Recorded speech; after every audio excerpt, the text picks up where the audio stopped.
they produce a report in terms of what actually they observed. One final question, Chief Executive Officer. Then during your meetings, you talked about the procurement process in awarding the company, in procuring its services. Did you know that the Cybercrime Investigation and the Coordinating Center, CICC, in the Philippines after the 2016 elections called on its mathematics? It compromised the elections which led to the election of President Rodrigo Duterte.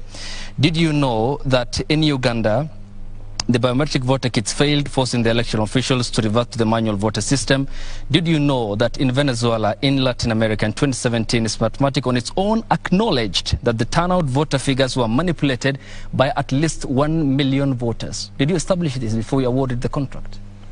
No, because I rely on the evaluation committee after they do the due diligence and they provide me with the report. That is what I rely on. And therefore, these other news about that you are providing now are things that I was not even aware about. So the report you awarded never cited these issues? These issues were never cited. But this is a company that is seriously indicted by a cybercrime agency of a country. This, I think, it would require the company to respond, because I don't have a... But you're already in agreement with them? Yes, it's because this information did not even come to our attention. You are actually saying that, and it's not even confirmed. This probably will be based on information that you've been able to search maybe from the internet and the rest.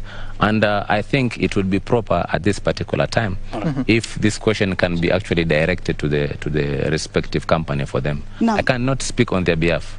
Let me just finish up before Kamche comes in. One final question then, Chief Executive Officer. The chairperson earlier on talked about preparation process when I queried about how the agency ought to be a unit going forward. And we know all the disenfranchisement after the 2017 elections.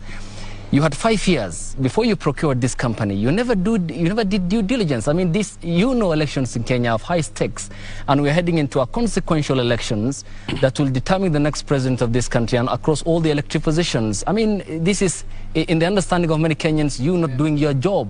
No, let me put it very clearly. This is a procurement process. You only commence procurement process upon provision of the budget. The budget for the purpose of general election was provided in 2021-2022, July. And therefore, that is a time when you can start procuring a vendor. You cannot be able to anticipate that 5 years later, I'm going to procure Citizen TV. You will only start procuring, and remember I said this is actually open tender. So the people who are going to participate in that tender is the ones that we are going to evaluate. So you cannot guess. But even before procuring Citizen TV, you will have already known what has been said about them before. No, I was just giving a citizen as Bwana CEO, tusonge mbele. Swali langu litakuwa ni kuhusu elektroniki, sajili elektroniki na sajili ya kawaida ile tunasema ni manual yenye imekuwa